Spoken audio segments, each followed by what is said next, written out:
Meus prezados e queridos irmãos, eu dou graças a Deus por mais uma oportunidade que Ele me concede poder estar voltando a comunicar com cada um de vocês para postar mais um comentário de uma das nossas lições da CPAD.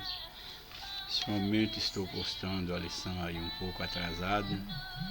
Também eu tive aí, hoje faz 9 dias que eu fiz uma cirurgia para implantação aí de alguns canais. Ainda estou me recuperando, ainda estou sentindo um pouco de dores. Fiquei aí 8 dias basicamente sem poder comunicar com ninguém, mas hoje, devido já estar chegando final de semana e o compromisso de poder estar gravando o vídeo toda semana, eu não queria deixar de gravar. Então eu vou tentar postar o comentário dessa lição de hoje. Confesso para vocês que eu não tenho condição de falar muito. Estou aqui com a voz falando o mais alto possível que eu posso. Ainda estou com muita dor de ouvido, mas eu vou estar aí postando o comentário da lição de número 2, de 8 de outubro de 2023. A lição de hoje é uma sequência das lições que nós iniciamos nesse trimestre, e hoje é a segunda lição. Nós estamos trabalhando sobre missão, pregando o Evangelho a todos os povos, até que Cristo volte. O título maior da lição é Até os Confins da Terra. Semana passada nós tivemos como título A Grande Comissão, um enfoque etnocêntrico, e a lição de hoje ela tem como título Missões Transculturais, a sua origem na natureza de Deus. Nós estaremos vendo que as missões transculturais é de fato algo que está no coração de Deus. Deus, Ele é o Senhor da obra, é o Senhor da missão, e fazer missões além da nossa cultura, alcançando as mais diversas etnias, é algo que está no coração de Deus. A origem dessa missão é o próprio Deus. O texto áureo da nossa lição nos apresenta o seguinte: quanto a mim, eis o meu concerto contigo, e serás o pai de uma multidão de nações. Aqui nós temos Deus falando a Abraão aqui nesse texto, de Gênesis capítulo 17, verso de número 4. Ele vai reaparecer na leitura bíblica em classe, portanto eu não vou comentá-lo neste momento. A verdade prática da nossa lição nos apresenta o seguinte: o amor de Deus é a verdadeira motivação do crente para realizar a obra missionária.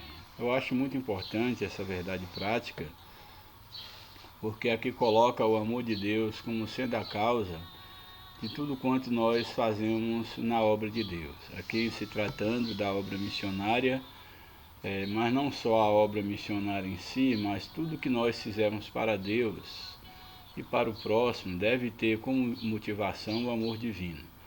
Porque se essa não for a motivação, se a motivação ela for errada, também o nosso trabalho ele estará errado. E Deus, Ele não aceita nenhum trabalho das nossas mãos cuja motivação não seja o seu amor derramado em nossos corações. Portanto, a motivação, o amor de Deus no nosso coração deve ser a verdadeira motivação para nós buscarmos os perdidos, vivermos uma vida exemplar, colocarmos nossa vida diante de Deus, não para impressionar religiosamente por sermos diferentes, não. Mas tudo quanto nós fizermos, a nossa maneira de pensar, a nossa maneira de agir, a nossa ética, a nossa moral, tudo que fizermos, devemos ter como motivação o amor de Cristo que nos constrange, o amor de Cristo derramado em nossos corações. A leitura bíblica em classe está no livro de Gênesis, capítulo 12, o verso 1 até o verso 3. Depois, no mesmo capítulo de Gênesis, no livro de Gênesis, no capítulo 17, do 1 ao 8. Aí o verso 1 do capítulo 12 de Gênesis, verso 1 e 3 diz o seguinte: Ora, o Senhor disse a Abrão: Sai da tua terra e da tua parentela e da casa de teu pai, para a terra que eu te mostrarei. E far-te-ei uma grande nação, e abençoar-te-ei, engrandecerei o teu nome, e tu serás uma bênção. E abençoarei os que te abençoarem, e amaldiçoarei os que te amaldiçoarem. E em ti serão benditas todas as famílias da terra. Nós temos aqui o chamado de Deus a Abrão, que até então ainda não tinha o seu nome mudado para Abraão. E é interessante que Deus, ao aparecer a Abrão em meio a uma terra idólatra, aqueles que conhecem um pouco sobre a origem, a descendência ou os antecedentes de Abraão, vai perceber que Abraão ele vivia numa região, o pai era construtor de ídolos, e Abraão vivia dentro de uma geração, dentro de um povo que era bastante idólatra. Mas Deus agora ele faz um chamado a Abraão até então, e eu acho bastante significativo a forma como Deus ele respondeu ao chamado, como Abraão respondeu ao chamado de Deus. Nós não podemos dizer se Abraão ele tinha ou não um conhecimento de Deus. Há alguns que dizem que ele não tinha, eu não me atrevo a dizer isso. Pelo que eu penso, ele tinha algum conhecimento, nem que seja de ouvir falar do Deus dos céus, do Deus verdadeiro. Mas o certo é aqui que nós temos, aqui no capítulo 12, que o Senhor ele aparece a Abraão. E aqui o texto ele menciona Abraão antes da mudança de nome, que ele era aqui chamado de Abrão. E eu acho bem interessante o significado do nome Abrão, que Abrão ele quer dizer pai honrado ou pai exaltado. Porém o que a gente percebe é que Abraão ele não tinha filho. Então o nome aqui de Abrão, tendo a tradução como pai honrado ou pai exaltado, certamente era uma homenagem ao seu pai Terá, possivelmente, que era um homem fértil. Mas ao chamar Abrão por esse nome de pai honrado ou exaltado, isso soa um tanto quanto irônico, porque como seria Abrão um pai honrado, um pai exaltado, se ele não tinha filhos?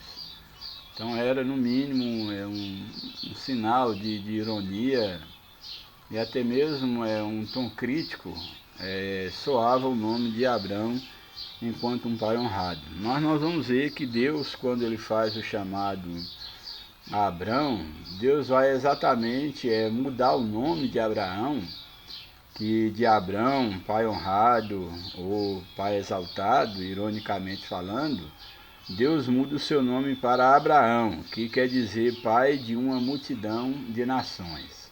Bem interessante, porque apesar de Abraão ter esse nome de pai honrado e não ter filho, Deus já havia um propósito estabelecido para a vida de Abraão, e ao chamá-lo e ao dar a promessa de um herdeiro, Deus então muda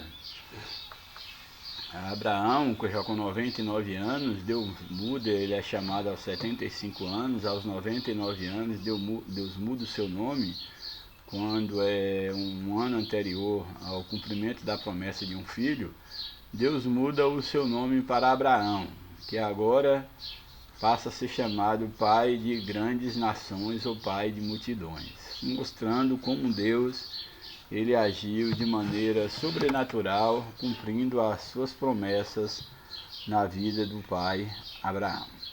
Portanto, eis aí o contexto de Abraão, que teve o seu nome mudado por Deus para Abraão.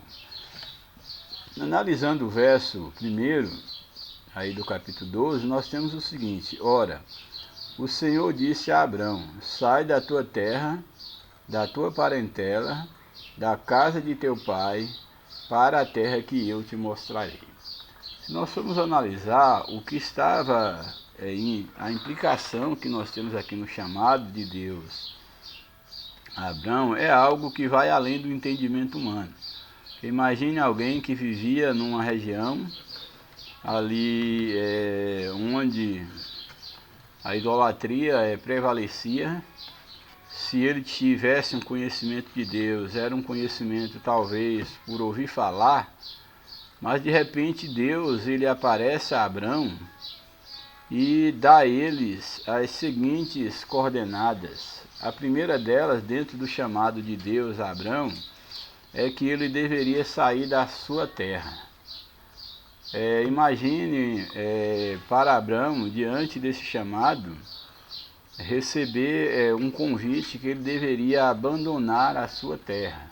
Tudo que ele havia construído, tudo aquilo que os seus pais tinham, que a sua família, toda a proteção, toda a riqueza que dá a entender que ele era de uma família de posses. Agora Deus, como um primeiro requisito para o chamado divino na vida de Abraão, é que ele deveria sair da sua terra. Isso é tão significativo porque quando Deus, ele de fato, ele tem um propósito na vida dos seus servos, a primeira coisa que nós temos que entender é que nós devemos nos desvincular desse mundo para viver o chamado de Deus. Eu gostaria muito de poder aprofundar aqui dentro daquilo que o texto pede, mas como já falei, por questão de saúde eu não tenho condição. Mas falando de uma maneira assim bem rápida, bem panorâmica, o primeiro requisito que nós vemos aqui para o cumprimento do chamado de Deus na vida de Abraão era que Abraão deveria se desvincular da terra.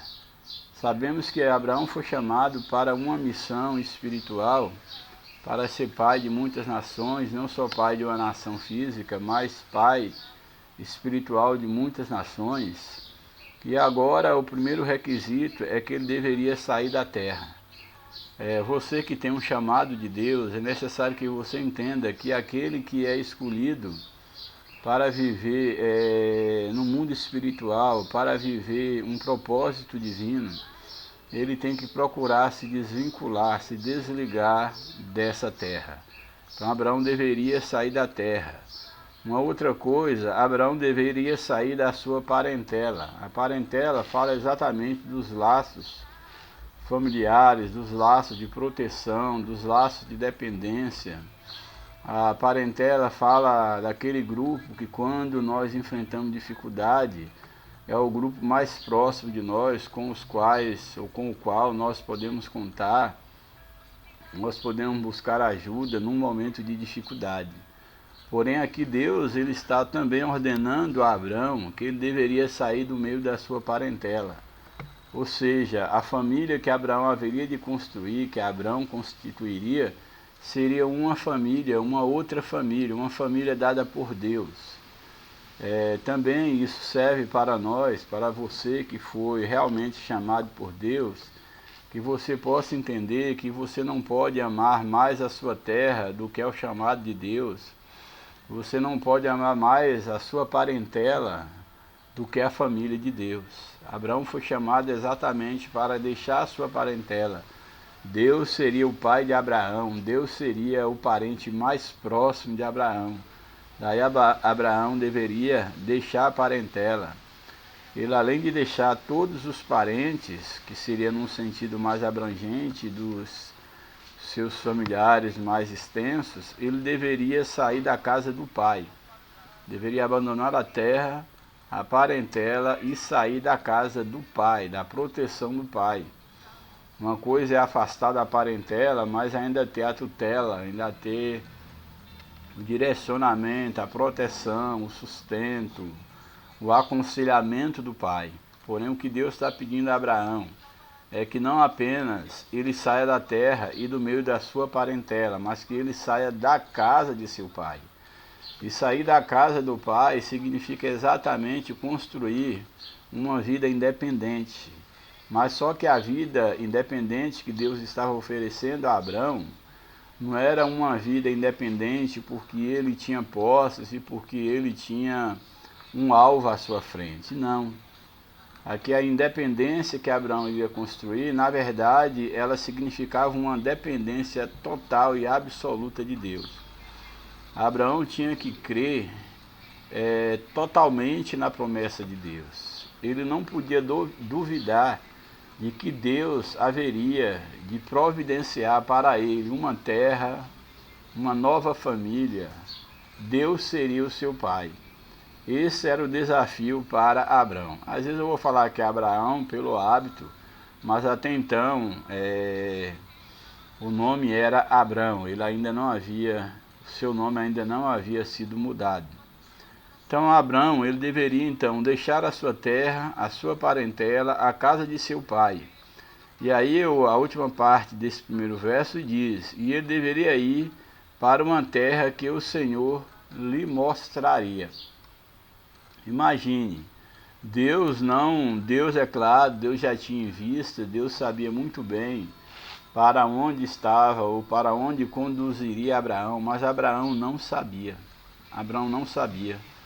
O chamado de Deus aqui envolvia um total descanso de Abraão na promessa e no chamado divino, porque ele sairia para uma terra que ele não conhecia. Deus ainda haveria de mostrar a terra para Abraão.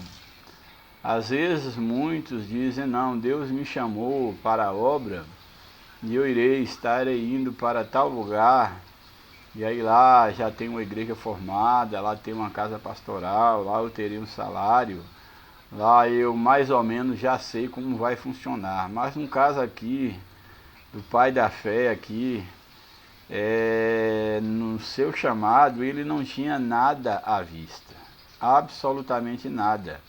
Deus deixa bem claro: ó, você vai para uma terra que eu ainda vou te mostrar. Ele não sabia para onde ir. Então imagine a fé, imagine a entrega, imagine o crente Abraão, ele confiar num Deus que lhe aparece, mandando que ele saia da sua terra, da sua parentela, da casa de seu pai, e para um lugar que ele não sabe onde é, mas ele confia totalmente no chamado de Deus. Aí o verso 3, e a promessa continua: e far-te-ei uma grande nação, abençoar-te-ei, engrandecerei o teu nome, e tu serás uma bênção. Olha um outro absurdo do chamado de Deus. Aí na sequência dos absurdos que nós já vimos até aqui, o absurdo divino, que envolve o chamado de um dos seus escolhidos, nós temos agora um outro absurdo: far-te-ei uma grande nação. Deus está prometendo a Abraão que faria dele uma grande nação. Como faria uma grande nação se Abraão já era velho, 75 anos de idade, a sua esposa era estéril, não podia gerar? Como crer num absurdo desse? Já nas primeiras condições do chamado, para uma pessoa que olhasse apenas a esfera humana, já teria desistido, já teria dito não para Deus. Mas Abraão, apesar de tudo que Deus já falou anteriormente, ele ainda atende à voz de Deus quando Deus lhe diz: olha, far-te-ei uma grande nação. Como poderia surgir uma nação de um velho, de uma mulher estéril? Humanamente falando, isto é impossível. Mas é necessário que nós entendamos e que você entenda que quando Deus ele te chama, o improvável acontece. É por isso que é fé. Porque se nós fôssemos olhar pela lógica humana, pela razão, desde o início do chamado de Abraão ou de Abrão, era tudo absurdo. Era coisa para louco, somente um louco aceitaria isso.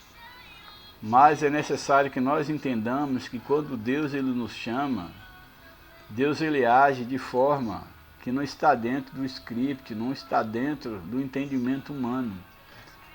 Deus ele tem feito o chamado, ele tem realizado o chamado na vida dos seus servos, e aparentemente você chega a momentos que você não vê por onde, como é que esse chamado, como é que isso pode se realizar. Quantas das vezes eu tenho me colocado diante de situação que eu não vejo por onde, como Deus cumprir isso na minha vida, como Deus cumprir. Mas eu quero dizer para você que se você tem um chamado de Deus, no tempo de Deus, não no teu tempo, no tempo de Deus, Deus vai mover as circunstâncias, Deus vai agir, mas Deus ele não é homem para que minta. Então se Deus está dizendo para Abrão que dele faria uma grande nação, não competia a Abrão saber como, só dependia dele, a única coisa que ele podia fazer era confiar em Deus. O mesmo continua válido, não importa o seu chamado, se para ministério específico, se para pastoreio, se para liderar algum ministério na igreja, tudo pode parecer o mais improvável possível.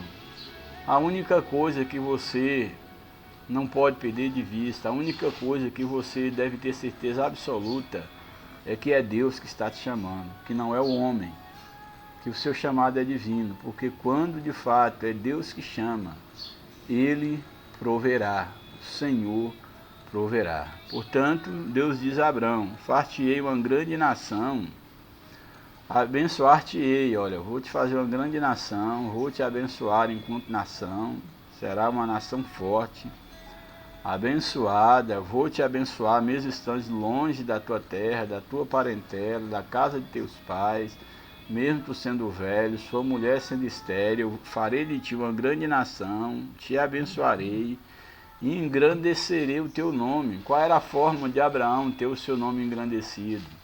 Era exatamente através da sua descendência. Não era só a questão da riqueza, engrandecer através da riqueza. Dentro desse contexto histórico, cultural, a grandeza de um homem estava exatamente na sua família, na sua semente, nos seus descendentes, que ele pudesse sair à porta para falar com os demais homens, tendo uma família forte, tendo herança da parte do Senhor. E é isso que Deus está prometendo a ele. Olha, te farei uma grande nação, abençoar-te-ei, engrandecerei o teu nome, e tu serás uma bênção. Ou seja, agora Deus está dizendo para Abrão que ele seria uma bênção, ele não só seria abençoado. Isso aqui faz toda a diferença. Deus não está dizendo que Abraão seria abençoado. Não, eu vou abençoar, você vai ter uma vida abençoada. Não. Abraão seria uma bênção. Abraão seria uma bênção para as nações da terra. Abraão seria uma bênção onde quer que ele passasse. Abraão não portaria uma bênção, ele seria uma bênção. Então, quando Deus ele nos chama, quando Deus ele nos capacita, ele cumpre os seus propósitos na nossa vida, nós não somos apenas portadores de bênção, nós nos tornamos bênção para o mundo. Então foi para isso que Deus chamou Abrão. Deus chamou Abrão para ser uma bênção. Louvado seja o nome do Senhor para sempre. E aí o verso 3, o texto continua. E abençoarei os que te abençoarem, e amaldiçoarei os que te amaldiçoarem. Uma vez que Deus transformaria Abraão em uma bênção, aqueles que reconhecessem a bênção de Deus na vida de Abraão, aqueles que reconhecessem o próprio Deus na vida de Abraão, seriam abençoados por respeitarem, por considerarem Abraão enquanto um homem de Deus. Mas aqueles que amaldiçoassem Abraão também seriam amaldiçoados, porque estariam amaldiçoando o próprio Deus. Esse é o grau de intimidade de Deus com Abraão e de Abraão com Deus, a ponto de que o abençoado Abraão seria sinônimo de bênção para aqueles que reconhecessem Deus na sua vida, mas também ele se tornaria maldição para aqueles que não reconhecessem Deus na sua vida. É isso que o texto ele está nos colocando. Abençoarei os que te abençoarem, amaldiçoarei os que te amaldiçoarem. E em ti, Abraão, em ti serão benditas todas as famílias da terra. Bendita aqui fala de bem-sucedida, de bem-aventurado, de bendito do Senhor. Então, Deus está dizendo a Abraão, olha Abraão, em ti, todas as famílias da terra, todo mundo, toda a terra será abençoada através de ti. Tu serás um representante de Deus na terra. E através de ti eu abençoarei todas as famílias da terra, porque tu serás uma bênção. Louvado seja o nome do Senhor. Aí agora, pulando para o capítulo 17, o verso 1 ao 8, ainda do livro de Gênesis, nos diz o seguinte aí no versículo 1 do capítulo 17. Sendo, pois, Abrão da idade de 99 anos, apareceu o Senhor a Abrão e disse: Eu sou o Deus Todo-Poderoso, anda na minha presença e se perfeito. Aqui é interessante observar, porque quando Deus ele aparece a Abrão na sua terra, mandando que ele saísse da sua terra, da sua parentela, ele estava com 75 anos de idade. Agora Deus aparece a Abrão, depois dele ter saído da terra, para começar a cumprir a promessa de que ele seria bendito, de que dele nasceria uma grande nação, que na sua semente serão benditas todas as famílias da terra. Só que agora, quando Deus aparece a Abrão, já é depois de quase 25 anos, 24 anos. Abrão está agora com 99 anos de idade. Eu acho isso aqui tão significativo, tão importante, isso para mim diz algo tão forte, porque muitas das vezes Deus faz uma promessa para nós, e nós achamos que o tempo do cumprimento da promessa de Deus é para hoje, é para amanhã, é para depois de amanhã, e aí nós ficamos esperando quando o auge da promessa ela seja cumprida na nossa vida, quando na verdade Deus tem estabelecido o seu tempo para o cumprimento total da promessa. Agora me chama a atenção que quando Deus chama Abrão para sair da sua terra, da sua parentela, foram 25 anos, 24 anos atrás. E ele obedeceu. Agora já se passa quase 25 anos e é agora que Deus começa de fato a cumprir a promessa na vida de Abrão. Então não é diferente conosco, que muitas das vezes Deus ele tem nos chamado, tem nos feito promessa, e nós temos analisado com os olhos humanos e não temos visto a promessa cumprir, não temos visto por onde, e somos tendentes a desanimar, a guardar as nossas redes e achar que não foi Deus que nos chamou, achar que a promessa ela não vai se cumprir. Porém, ao tempo de Deus, para que Deus ele possa cumprir as suas promessas. E enquanto a promessa, de uma maneira mais clara, ela não se realiza, isso não quer dizer que Deus ele não esteja trabalhando, que você já não esteja vivendo a promessa. Esses 75, entre os 75 aos 99 anos de idade, e 100 anos é quando vai cumprir de fato a promessa, Abraão ele já estava vivendo a promessa de Deus. Mas aparentemente nada de especial no tocante a uma geração, a ser pai de grandes nações. Aparentemente nada havia acontecido, até uma precipitação da parte dele e de Sara para ajudar no cumprimento da promessa, mas nada daquilo era o propósito de Deus. Então que eu e que você, que nós possamos guardar no nosso coração de que o Deus que nos faz a promessa, ele tem o seu tempo, os seus caminhos. Nós não entendemos a forma de Deus agir, mas Deus está agindo. Se Deus te chamou, não tenha dúvida que Deus está aí, Deus está movimentando, Deus está te conduzindo. Não se precipite, espere o tempo de Deus. Então agora, Deus aparece a Abrão, agora já com 99 anos, e olha o que diz aí. Sendo, pois, Abrão da idade de 99 anos, apareceu o Senhor a Abrão e disse-lhe: Eu sou o Deus Todo-Poderoso, anda em minha presença e ser perfeito. Ou seja, Abrão, Eu sou aquele mesmo Deus que apareceu a você há 25 anos atrás. E eu sou o Deus Todo-Poderoso. Todo o poder está nas minhas mãos. Eu não falho com as minhas promessas. Eu sou o mesmo Deus. O Deus que te chamou é o Deus Todo-Poderoso. Não é um Deus poderoso, não é um Deus que tem força, é o Deus Todo-Poderoso, o único Deus. Deus agora se revela dessa forma a Abraão. Então eu sou o Deus Todo-Poderoso. E aí ele diz, olha, anda em minha presença e ser perfeito. Ou seja, tu tens obedecido à promessa, tu tens saído da tua terra, da tua parentela, tu tens cometido falha ao tentar ajudar no cumprimento do decreto divino, mas nesse momento eu digo a você, anda na minha presença e ser perfeito.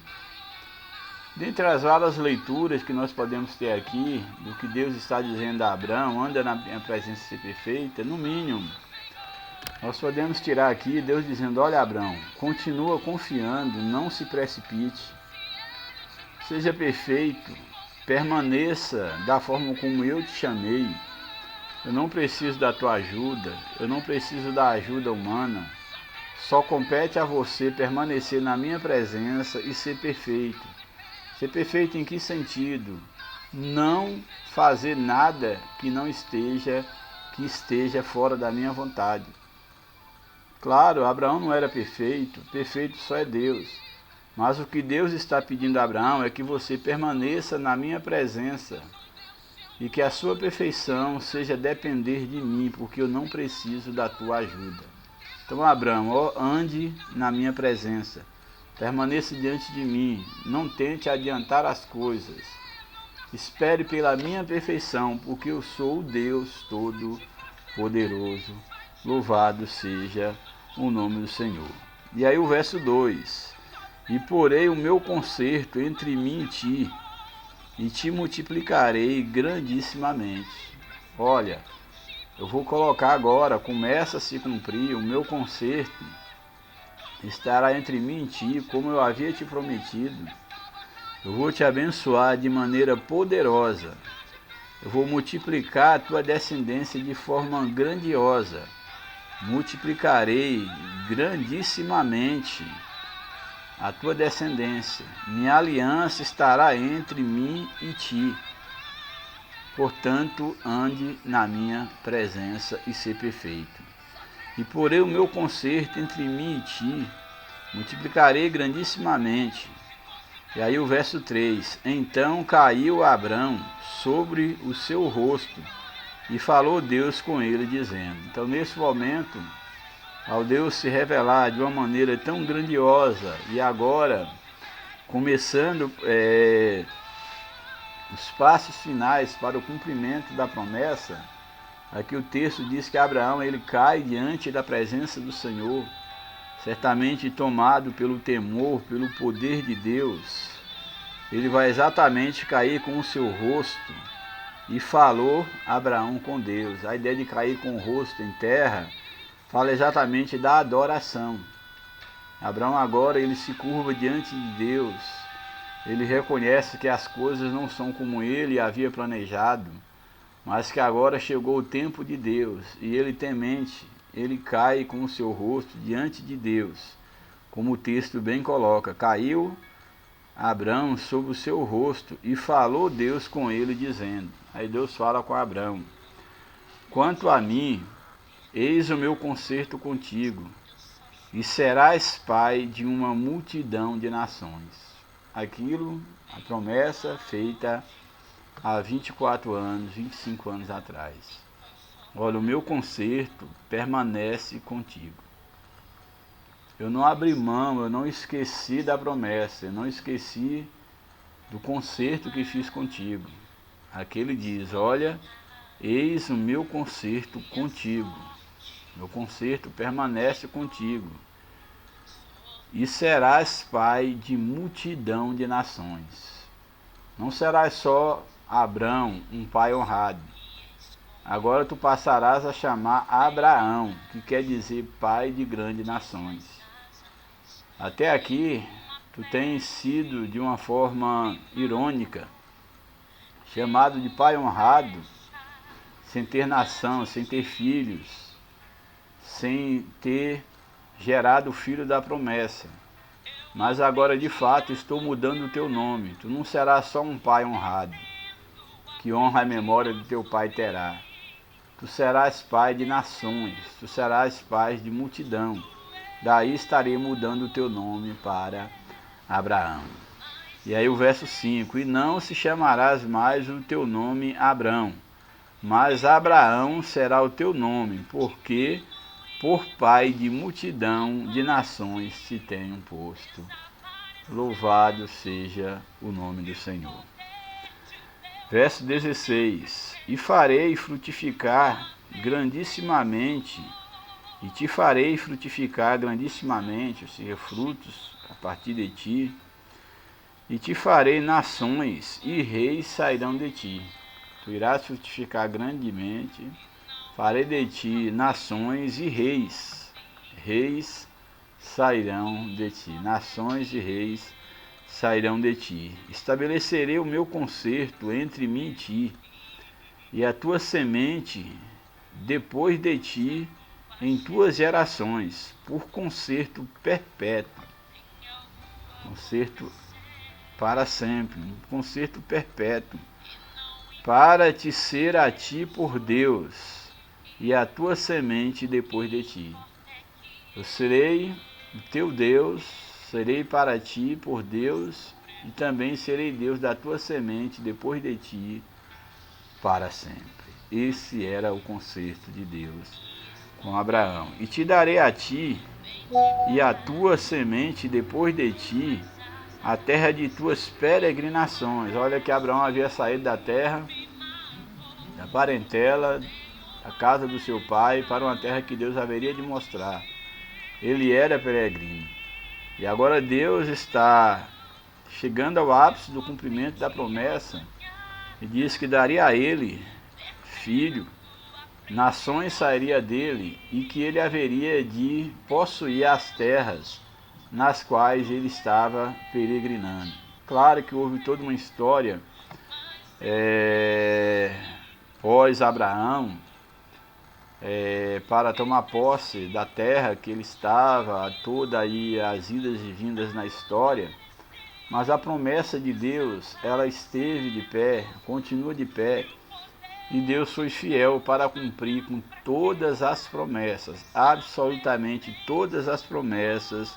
Deus cumpriu no tempo de Abraão, nas suas gerações, e Deus de fato se tornou Deus de Abraão e tornou Deus dos seus descendentes. Louvado seja o nome do Senhor.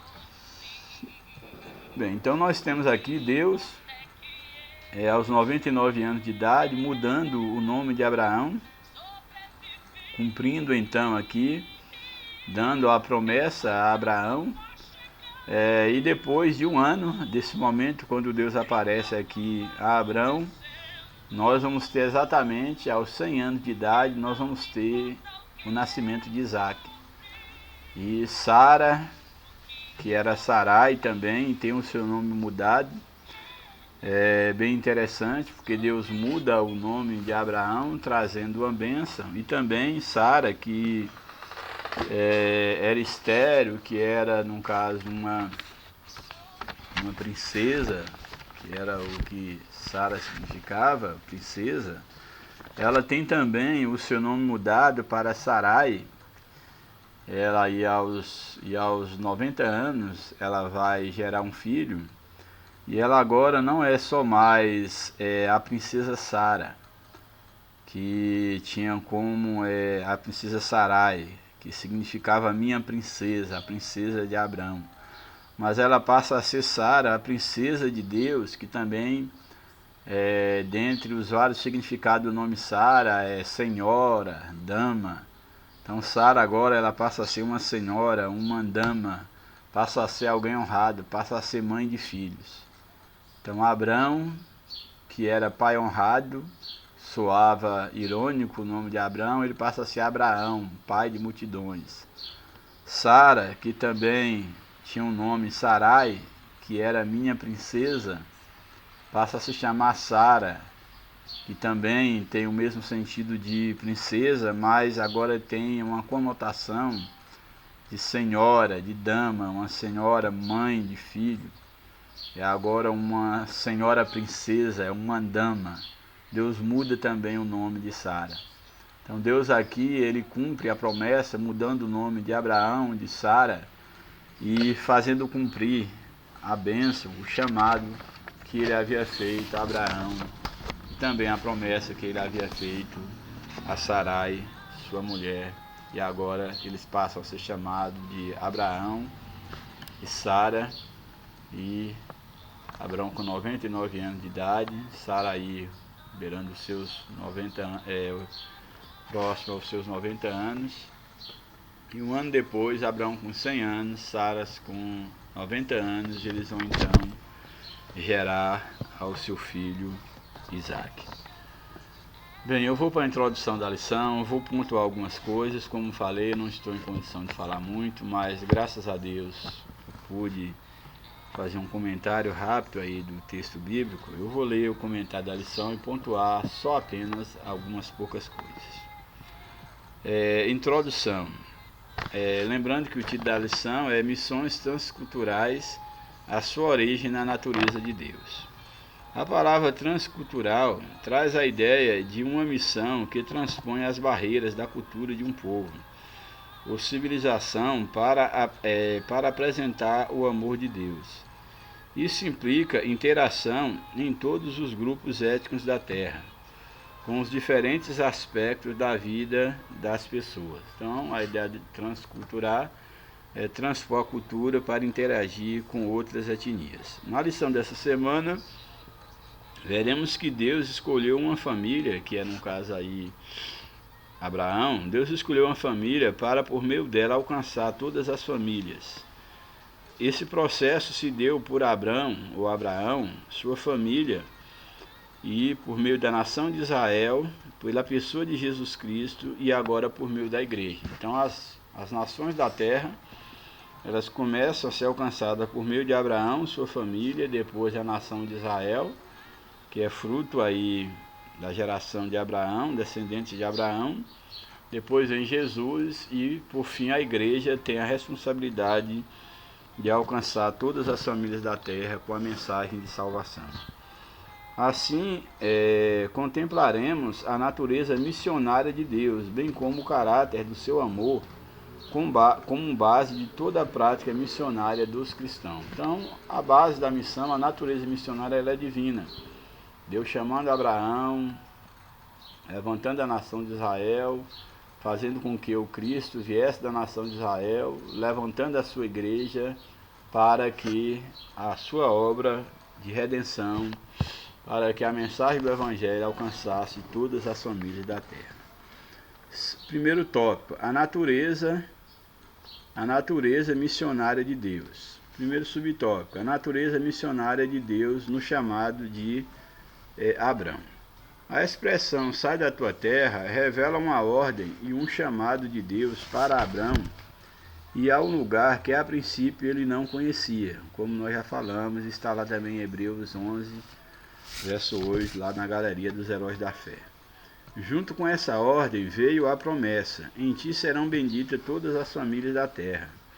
Essa promessa diz respeito a uma bênção espiritual para o mundo por meio da descendência de Abraão. Nesse sentido, o apóstolo Paulo escreveu que essa bênção refere-se ao Evangelho revelado em nosso Senhor Jesus Cristo, o descendente legítimo de Abraão, louvado seja Deus. Assim, a partir de uma família, Deus providenciou a salvação para o mundo inteiro. Por isso, podemos afirmar que a origem das missões transculturais está intrinsecamente relacionada com a natureza missionária de Deus. Então, a origem das nações transculturais, ela está em Deus, porque Deus já em Abraão, Deus já via todas as famílias da terra. Por isso Deus é a origem das missões transculturais. Subtópico 2. A missão como atividade de Deus no mundo. Para conhecermos a missão como atividade de Deus no mundo, é preciso voltar à revelação especial que o próprio Deus fez na sua palavra. O capítulo 17 de Gênesis nos mostra o Deus soberano e excelso que se relaciona com o ser humano limitado, que no caso é Abraão.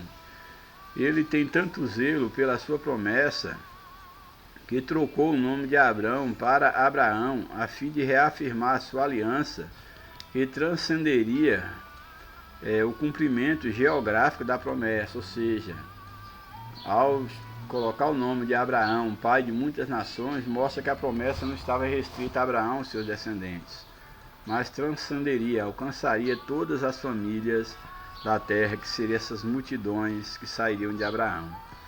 Aqui fica clara a missão como a atividade de Deus no mundo.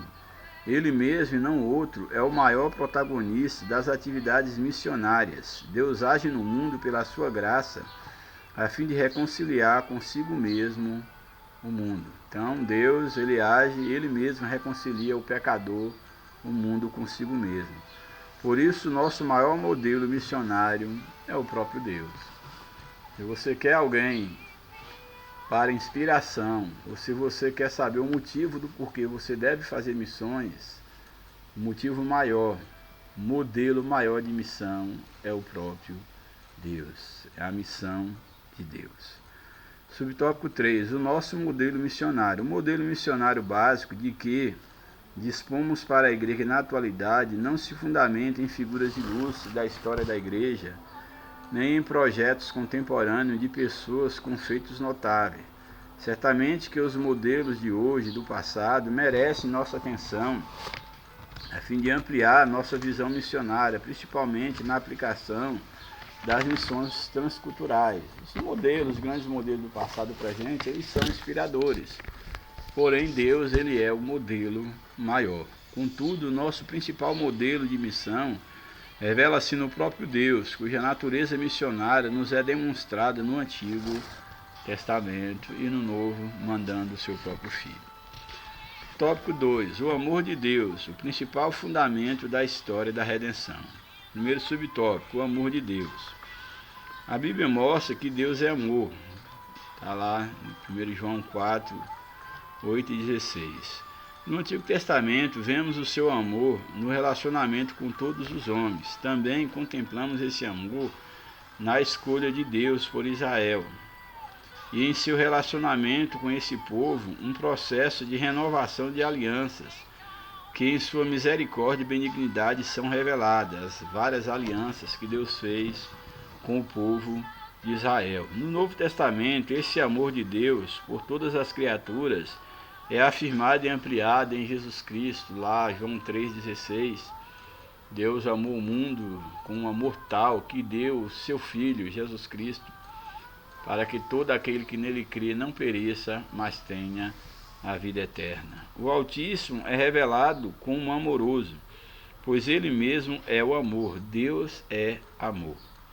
O Altíssimo é revelado como amoroso, pois ele mesmo é amor.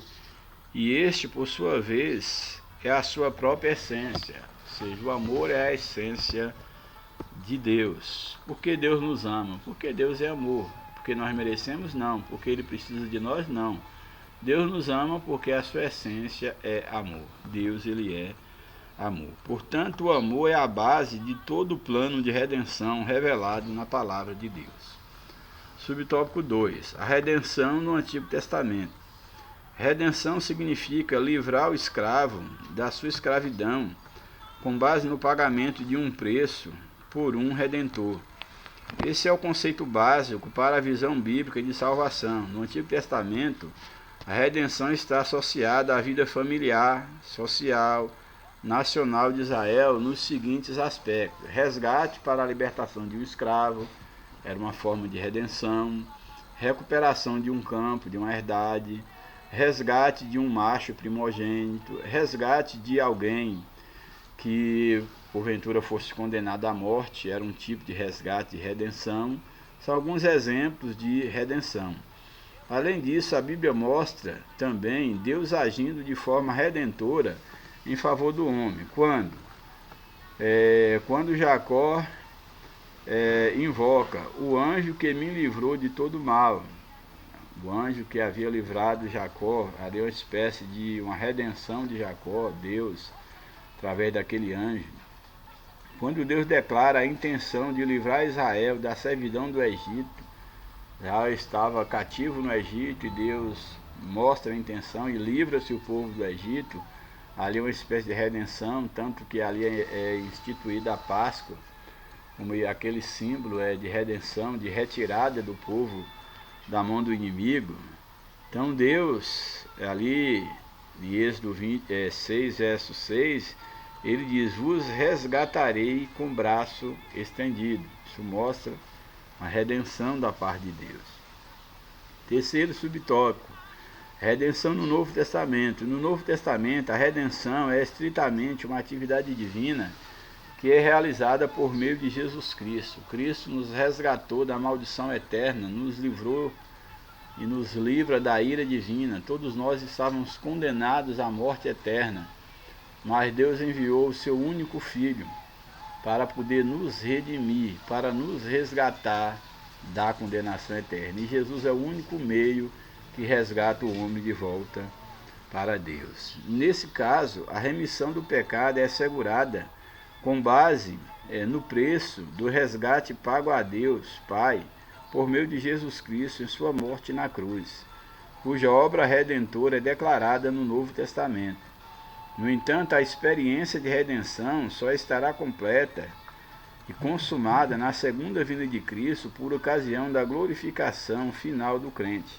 Aqui o comentarista está colocando, não é que Jesus vai providenciar a nossa redenção, nossa salvação já é garantida, totalmente garantida, mas nós ainda estamos nessa vida, ainda estamos num corpo mortal, num corpo corrupto, num corpo sujeito à imortalidade, à corruptibilidade. A Bíblia nos dá a promessa que Cristo, quando da sua vinda, irá transformar o nosso corpo mortal em um corpo imortal, e tudo aquilo que há corrupto em nós vai ser revestido da incorruptibilidade. E então a nossa redenção, ela será completa.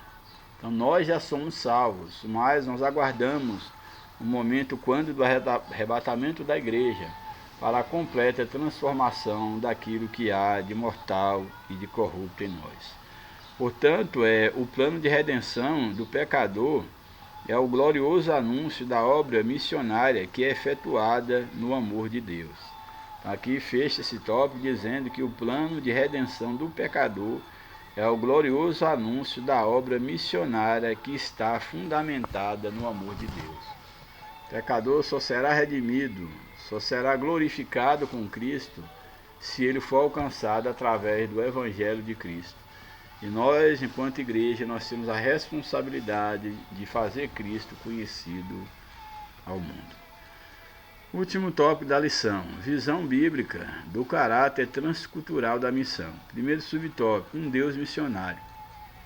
O Antigo Testamento revela um Deus missionário. No livro de Gênesis, Deus trata não somente com uma nação específica, mas com toda a humanidade. A queda do homem, lá é tratada, lá no livro de Gênesis, a queda do homem envolvia toda a humanidade, e Deus tratou o homem na sua queda. O dilúvio também envolvia toda a humanidade, era uma forma de Deus tratar com o homem.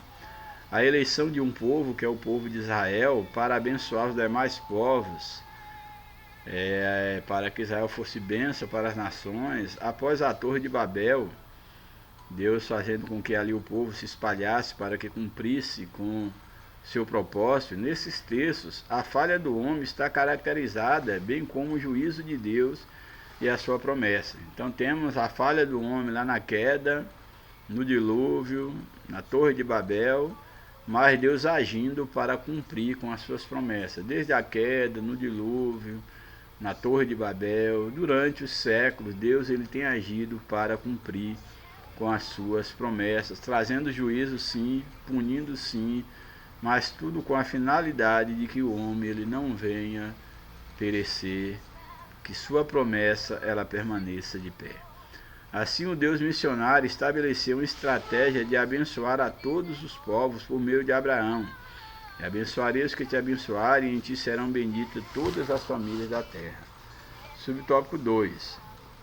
A escolha de Israel e sua missão. Por meio de Abraão e sua fé, Deus escolheu Israel para ser um povo especial ao longo da história, para que participasse de modo especial de seu plano de redimir toda a humanidade.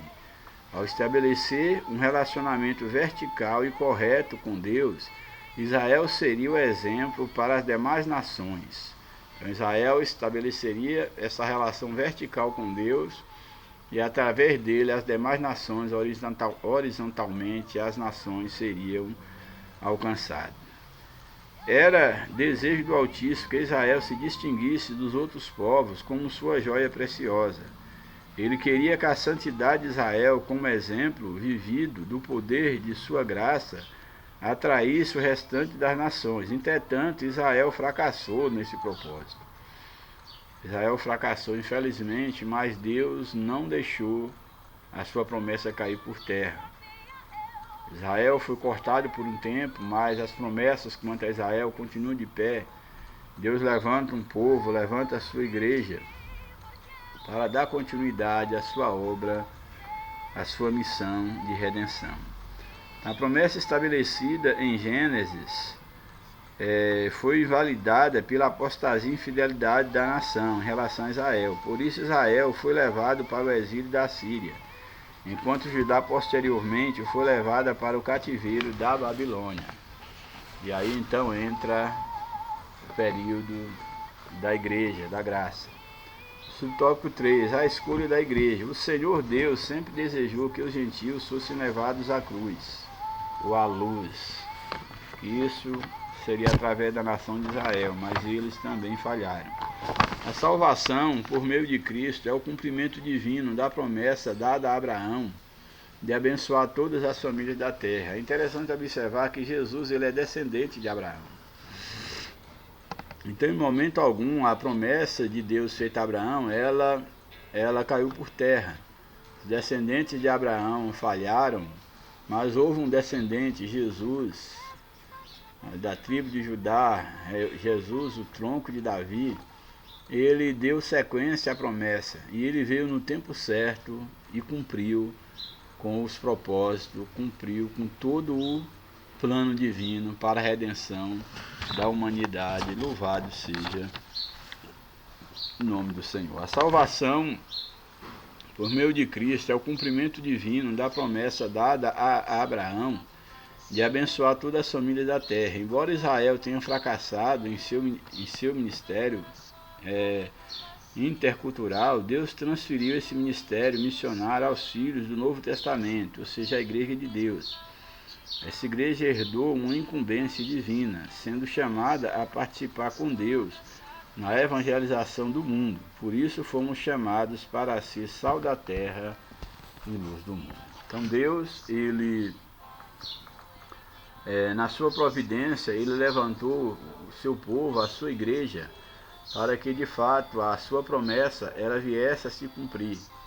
E Cristo, ele cumpriu, o descendente de Abraão, de Davi, ele cumpriu com a sua promessa, a promessa de redenção, levantou a sua igreja, e hoje a sua igreja está cumprindo com aquilo para o qual ela foi estabelecida. E Deus, ele continua agindo, Deus continua agindo na humanidade, almas têm se convertido aos pés de Cristo, vidas têm sido alcançadas, e o reino de Deus está crescendo. E quanto a Israel material, Deus ainda, o relógio de Deus escatológico, ele voltará a contar as horas em relação a Israel, quando todo Israel será salvo, e todo Israel reconhecerá a Jesus, o qual ele havia rejeitado. Louvado seja o nome do Senhor. Então nós temos aqui o papel da igreja.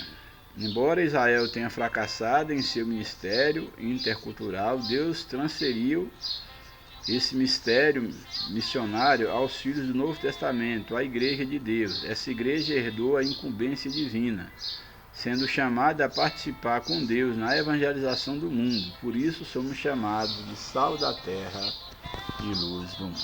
Conclusão. Vimos a natureza missionária de Deus desde o início da Bíblia. A partir de uma família, Deus planejou a salvação para toda a humanidade. Isso revela que o plano de Deus está fundamentado no seu excelso e glorioso amor pelo mundo todo. É esse amor que estimula a Igreja de Cristo a levar a sério a obra missionária até que o Senhor Jesus volte. Deus não desistiu do pecador, por isso ele conta conosco, pois a sua vontade é que todos os homens se salvem. Aí, segundo 1 Timóteo 2,4, a vontade de Deus é que todos os homens se salvem. Deus ele não desistiu do pecador. A vontade de Deus é que todos, absolutamente todos, venham ao pleno conhecimento do Evangelho. Que Deus nos ajude, que Deus nos abençoe. Espero que minimamente eu tenha conseguido falar um pouco dessa lição. Peço perdão aí pelo tom de voz e a dificuldade que eu estou tendo para falar, mas se Deus permitir, na próxima semana eu já estarei melhor, se essa for a vontade de Deus. Um abraço, Deus abençoe, orei por nós, para que eu possa ter uma boa recuperação.